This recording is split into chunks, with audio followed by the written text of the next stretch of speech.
All right, so the orbit of Mars actually turns out to be a little more interesting than some of the other orbits we've looked at, because not only is it rather eccentric, with about a 10% eccentricity, but when you combine that with the tilt of Mars's spin axis, what we're going to find is we actually get pretty strong seasonal variations on Mars. We actually have stronger seasonal variations on Mars than we do on the Earth, because Mars has this rather eccentric orbit, much more eccentric or egg-shaped than the Earth's orbit. Okay, so the semi-major axis, 1.52 astronomical units, a fairly eccentric orbit, as I indicated. So the eccentricity of the orbit means that Mars's distance from the Sun varies significantly during the year. The rule of thumb is that the percentage of variation of the distance is about twice the eccentricity. So the eccentricity you see there is about a 10%. So the actual distance from the Sun varies by about 20%. But now when you couple that with the idea that the amount of sunlight from the Sun falling on each square meter of Mars falls off as the inverse square of the distance, well, that means that Mars varies by 20% in its distance from the Sun. The actual amount of solar heating on a square meter of Mars' surface varies by like 40%. So during Mars' year, moving around the Sun, a given square meter on Mars is actually going to see around a 40% variation in solar heating. And remember, that's what gives rise to seasons, right? When we talk about seasons on the Earth, it's the variation of solar heating related to the tilt of Earth's axis that gives rise to seasons. In the case of Mars, we're going to see that there's still an effect from the tilt of Earth's axis, just like we have the effect of the tilt of Earth's axis creating our seasons. But this is accentuated by the eccentric orbit, which creates a variation of distance from the Sun that we don't see in the case of the Earth. The Earth's distance from the Sun does not vary too much during the year, but Mars's does. All right, so our standard look at the relationship between the period and the semi-major axis. This usual thing, we're going to pop in 1.52 astronomical units for Mars, and we get a period of 1.87 Earth years. Okay, so this is true to the first planet we're seeing in our survey of the solar system, which has a longer year than Earth's year, right? A year on Mars is about 1.87 times as long as a year on Earth, or around 282 of our days, 682 of our days. Okay, so we're going to see this is, of course, a trend that's going to get strongly amplified as we move farther into the outer solar system, especially when we move to Jupiter, because Jupiter is out 4.5 astronomical units, 3 times farther out than Mars. So we'll find that Jupiter's orbital period is going to jump up a lot. So Mars is still kind of similar to the Earth, not quite double Earth's annual orbital period. All right, so as I mentioned, we have a change in distance by a ratio of about 20% between perihelion, closest to the Sun, and aphelion, farthest away from the Sun. If we express those distances in astronomical units, we get 1.38 astronomical units for perihelion, 1.66 for aphelion. These two numbers here not only have implications for the amount of solar heating that Mars receives, but they also have implications for our ability to observe Mars. Because remember that we're in closer to the Sun than Mars is, right? So if we're going to observe Mars, we're going to want to do it when Mars is at perihelion, because when Mars is at perihelion, it's closer to the Sun, and therefore it's going to be in general closer to us, right?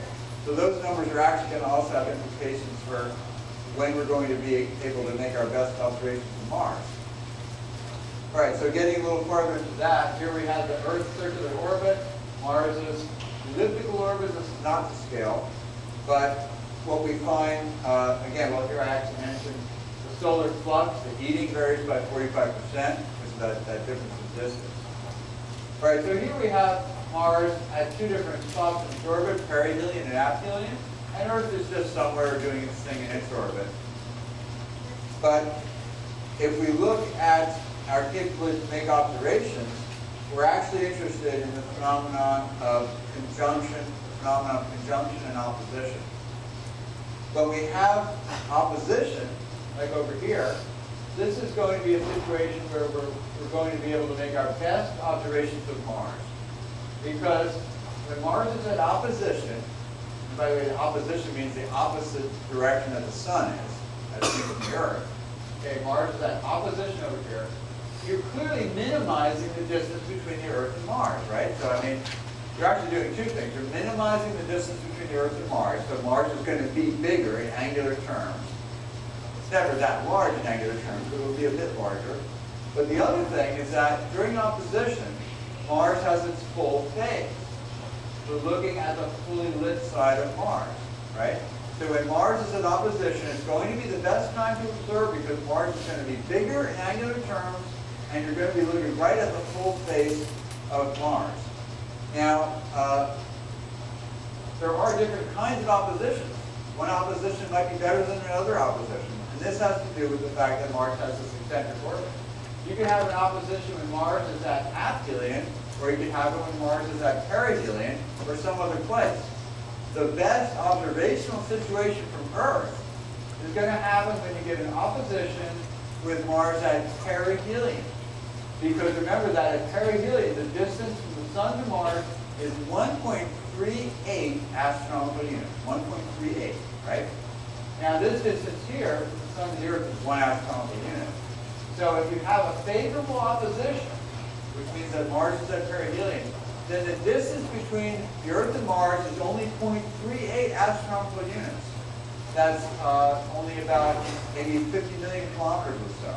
That's the smallest distance you're ever going to have between the Earth and Mars.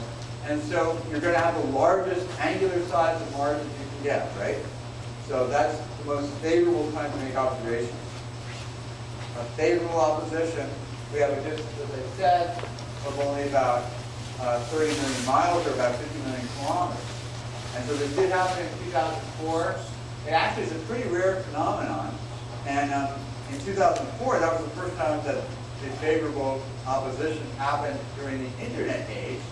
So what that generated was lots and lots of emails about the so-called super Mars. You might have seen some of these emails, I don't know. They made all kinds of outlandish claims, like Mars is going to be as big as the full moon and stuff like that. Like, no. I mean, Mars is a lot bigger than the moon, but because it's so much farther away, even a favorable opposition is not going to be anywhere near the angular size of the full moon. But if you look through a telescope, you could notice that it actually had a larger angular size at that period. And it was also very bright. It was very bright in 2004 because remember that we were seeing a favorable opposition like this. So Mars was very bright at favorable opposition for two reasons. Reason one, the Earth-Mars distance was minimized. So whenever you're closer to something bright, it was bright, right? But the other thing is that because it was at perihelion, it was also closer to the Sun, which is the actual light source. So what happened in 2004, you had a very bright Mars when you looked in the sky. You didn't see the disk of Mars. It was way too small for that. But you could see that it was actually very bright during favorable opposition in 2004. All right, so kind of gone over this a little bit already. During the favorable opposition, this Earth-Mars distance is obtained by taking 1.38, subtracting 1, you get 0.38 astronomical units for 35 million miles. And then you could also have an unfavorable opposition. And even an unfavorable opposition is still a good time to observe Mars because it's still pretty minimizing the distance. But you can see that during unfavorable opposition, Mars being an aphelion is at 1.66 astronomical units. So you can see that the difference between a favorable opposition and an unfavorable opposition is actually about a factor of 2 in distance. So it really does make a difference. And that's why Mars looked so very bright in 2004. All right, so moving on to the bulk properties. Now, we've already seen from the table of planetary properties that Mars has a pretty low density for a terrestrial planet, but we'll just see where this comes from, the usual way that we do this. We're going to compute the volume. The mass here is 6.4 times 10 to the 26 grams. Now, one interesting thing about that number is that we've known that for a very long time, even before we had the capability to send spacecraft there. This is interesting because unlike Mercury and Venus, Mars actually has 2 natural satellites. It has 2 moons of its own. So by looking at how those moons orbited Mars and how they were affected by Mars's gravity, we were able to deduce this mass number long before we ever actually sent a spacecraft out there. This is completely the opposite for Venus and Mercury because they don't have natural moons. We actually had this in spacecraft there. So until the mid-1970s, we really didn't know what the masses of Venus and Mercury were. Okay, so the mass of Mars turned out to be only about 11% of Earth's mass. Another interesting thing about that number is when we talk about Mars's interior, we'll see that the fact that it's a dwarf planet, only 11% of Earth's mass, actually led to rapid cooling. And that's going to actually be one of the reasons that we don't see geological activity on Mars right now, is because it's such a small planet. At its distance from the sun, it's just cooled off too quickly to be fully differentiated or to have significant geological activity. All right, and then the volume is, of course, considerably smaller than Earth's volume. So here's a nice side-by-side comparison of the last known family reunion. And you can see that Mars is only about half the size of the Earth. So the Earth isn't a very large planet, but it looks like hardening compared to Mars. Mars is a bit of a smaller planet. And of course, notice obviously the completely different coloration. We have the bluish color, bluish white color of Earth. The biggest thing right there that that's saying is water, right? We have water in the oceans, we have water in the atmosphere. That's why we have this color scheme that we have for Earth. When you look at Mars, radically different. And in fact, the reddish color that we're seeing there actually is just because of simple iron oxidization, which links with what I just said a moment ago about it being so low mass that it wasn't molten long enough to differentiate and get the iron down into the core. So the iron is actually just hanging around all throughout the planet. There's lots of it at the surface. And it was able to oxidize because there is some oxygen in Mars's atmosphere. So we basically have a kind of a rusty planet when we look at it.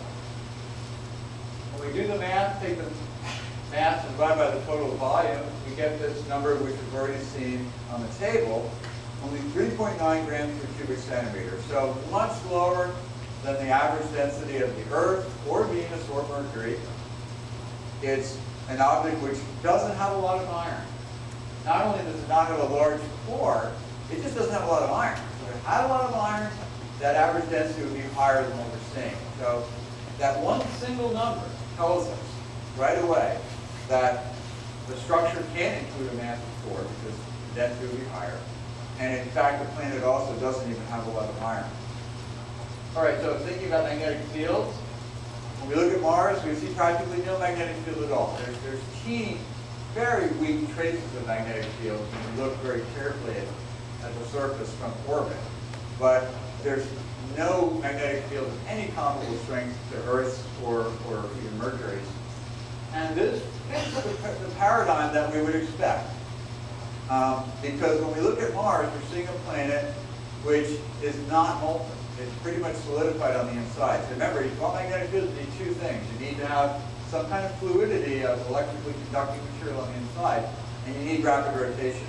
So Mars, without the dense core, is not going to have that molten fluid. It does turn out to have the rapid rotation. It's got about a 24-hour rotation. So it's got two of the things, one of the things that it needs. It's got the rotation, but not the liquid core.